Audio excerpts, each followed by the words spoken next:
So after day 2 of the second test in Adelaide, it's time for Ask George.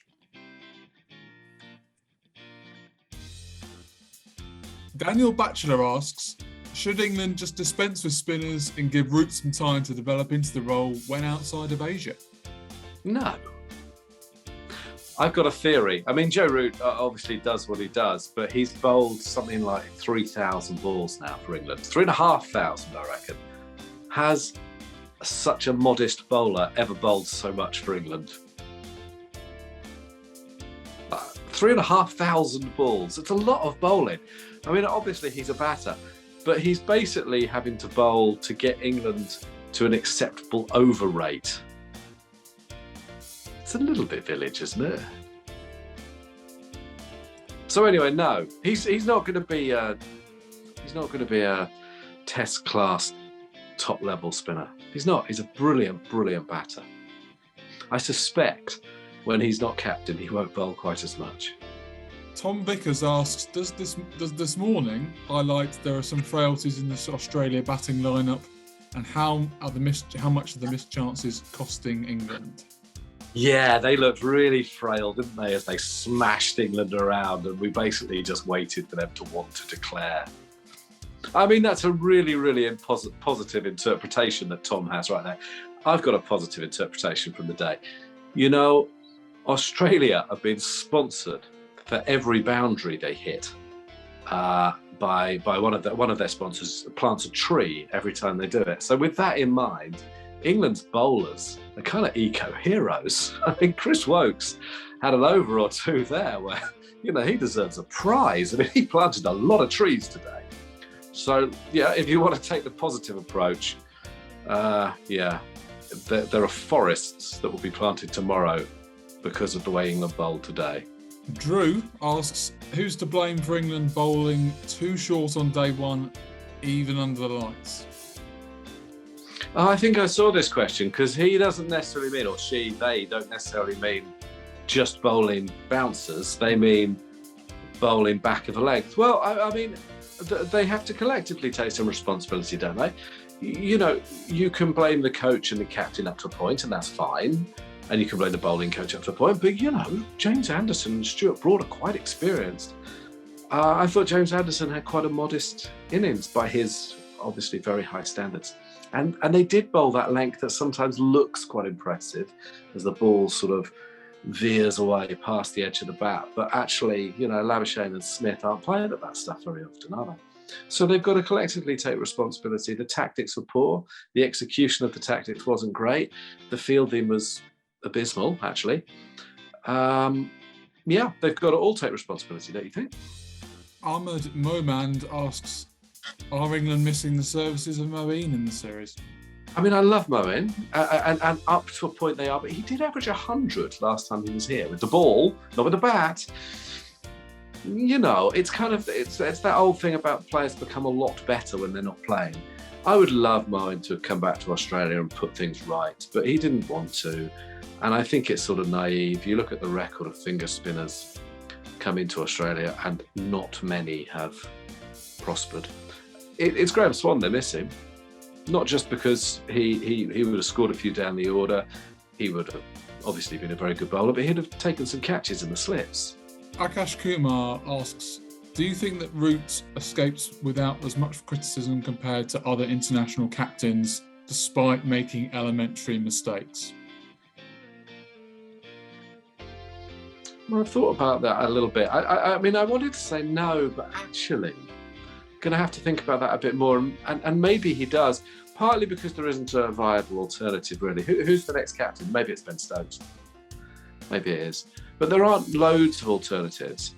And secondly, because he is a nice fellow, and I think people have quite a lot of sympathy for him and sympathy for the fact that he hasn't been dealt a handful of aces by fate.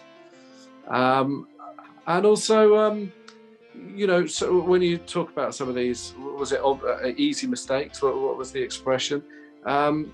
He hasn't got a very good team. You know, some of those tactics you could have argued would have worked if, you know, Jos Buttler had taken a couple of simple catches. If those things had gone differently, maybe the whole series looks different. You know, if David Warner is out for 17 as he should have been, had Ben Stokes not overstepped, if he's caught for 48 in the first test. If all these things happen, then maybe things do look a bit different. I'm not sure they do, to be honest. I think the questioner actually raises the point, and maybe we need to be a bit more, maybe we need to be a bit harder on him. Matthew Beggs asks, does the English philosophy of trying to pick the team for conditions actually deprive them of their best 11? Sometimes, but I don't think there are very many people who aren't in or around the squad right now who would make it substantially better. I'd be picking Ben Stokes, who I think is in England right now. But there is definitely a temptation around England to plan a lot. And I do think there's some job justification going on among the planning and being just a little bit clever, a little bit cute. But do I think it makes a big difference? Not really. I mean, they probably should have played Mark Wood here, but would it have changed everything? Would it mean that England were about to, square the Ashes? No. They're not that good. To be honest, I think this is my 4th Ashes tour. And so I've seen England win here, which is an amazing thing to do, but I've also seen them lose 5-0 and seen them lose 4-0. This is the worst side I've seen from England. It was much worse than the side that lost 5-0. It's a different league. England have dropped more chances than they've caught in this series. Who is to blame, and how could they fix it? Asks Danny Franklin. I think actually that's a good question. I want to say again that there's a structural problem and we need to get English cricket stronger in every way. But actually, I think that's a wee bit of a cop-out with this one. So individually, they're all responsible. But I think that they, there is a fielding coach. I don't really know. People speak pretty highly of him. I've got nothing against him. Carl Dropkinson, as we call him. I don't know. You would think that he might be struggling to retain his position, but I've no idea.